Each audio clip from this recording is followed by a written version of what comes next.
Welcome back to my channel. Ito na naman si Inday Bagat, ang yung open-minded vlog. And for today's video ay pag-uusapan natin ang ganito pala ang nagagawa pag kumain ka ng ganitong pagkain. So ano ba itong pagkain na to? Bakit napaka-importante po nito? Lalong-lalo na sa mga lalaking mabilis mawala ng gana sa bakbakan, sa mga malalaking hindi madaling makapagbuntis no? Sa mga lalaking ang hirap magkaroon ng anak. So ito ay base po ng aking nababasa at hindi po ako, disclaimer, hindi po ako isang doktor at hindi po ako isang nurse. So nandito lamang ako para mag-guide sa inyo kung ano yung mga nababasa ko at nare-research at naintindihan ko.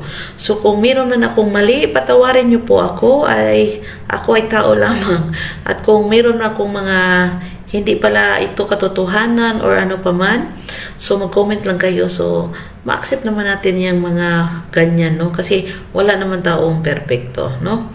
So kung ikaw po ay masela na tao sa mga topic ng mga ganito tungkol sa mga love and relationship, lalo na tungkol sa bakbakan, sa kama, so wag ka na pong manood para hindi sasakit ang inyong mga kibot-kibot, no? Para wala po tayong pagsisisihan. Ang hirap mag-Tagalog. Pasensya na, kag-Bisaya si Inday Bagat. No, so, ano ba ito na pagkain? Ito po ay tinatawag nating yogurt. No, ito po ang yogurt. Ganito pala ang mararamdaman ng isang tao pag mahilig kumain ng isang yogurt, no? So, ano nga ba itong yogurt? Ito po yung mga, yung fermented na galing sa gatas. So meron siyang mga bacterial ng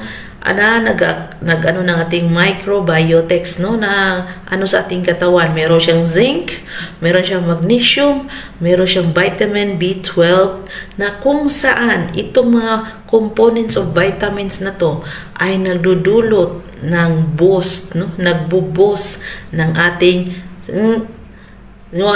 drive. Hindi ko na lang no?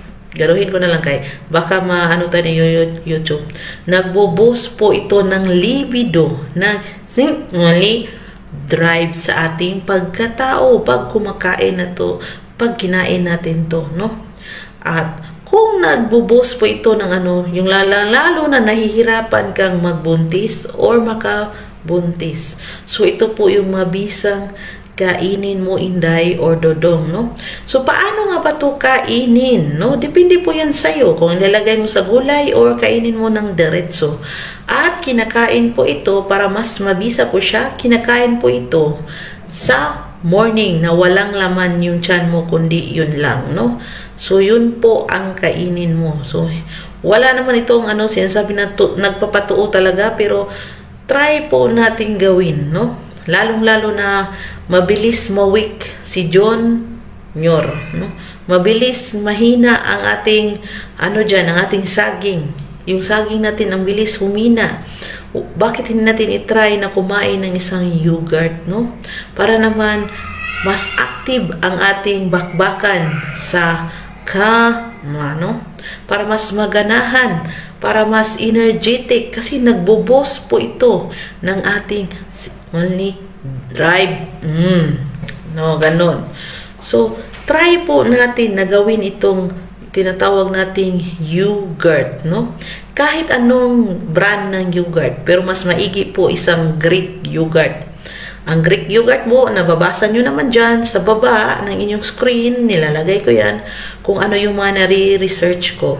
So, nasa inyo po na po yan kung maniwala kayo o hindi.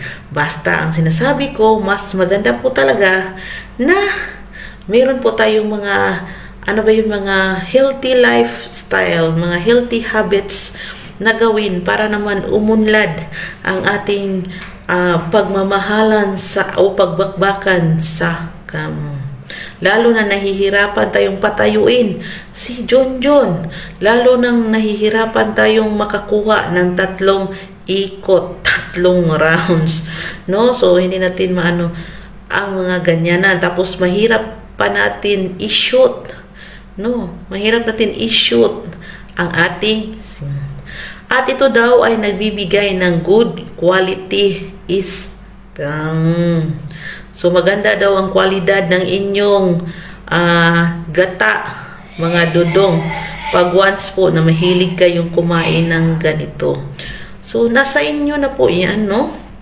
Kung maniwala kayo o hindi, o mag-try kayo o hindi, as long as sinasabi na dyan kung ano yung makukuha nyo.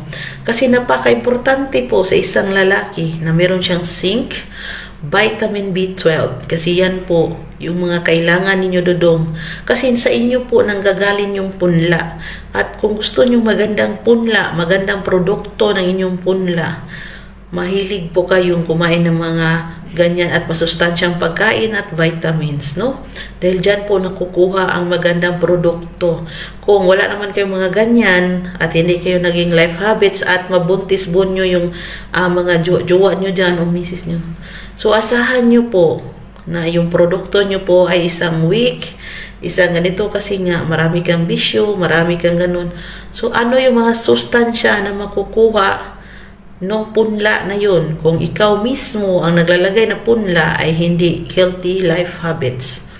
So nasa inyo na yan, no? Hindi naman po lahat ng sinasabi dito sa YouTube ay kailangan yung sundin. Ito po ay guide lamang na kailangan yung i-estimate kung totoo ba yung sinasabi niya o hindi. So nasa inyo pa rin yan, mga dudong, kung maniwala kayo, mag-start kayo ng mga healthy life habits. So, napakaganda po talaga yan kasi nag-enhance po yan, no? Nagbibigay po yan ng magandang quality ng no? Nagbibigay ng mga vitamina, lalo na sa ating katawan, to fight, no? Lalo na sa ating immune system. Kailangan po natin yan. Magnesium, zinc, at vitamin B12. So, marami tayong nakukuha dyan. At ito po ang trivia. Maganda po to na trivia. Pag kumakain po kayo ng yogurt, imaginin nyo lang na kumakain po kayo ng bibingka ni Iba. Kasi ang lasa po ng yogurt ay yan po ang lasa ng natural na bibingka ng isang Eva, no? So, pag kumakain kayo, imagine nyo na lang, kumakain ako ng bibingka. Ito pala yung lasa ng bibingka, no? Ito pala yung lasa ng bibingka na pinag-aawayan ng lahat, no? Na yung iba nagtaya na dahil sa bibingka ni Iba, no? So, pag once na kumain ka niyan, isipin nyo na lang na ito pala ang bibingka ni Iba na kailangan kong kainin at anuhin. So, dyan na lang muna magtatapos kay ang aking alaga ay nag-ubo-ubo na. So, sana may natutunan kayong kunting kaalaman. Dito lang kay Inday Bagat.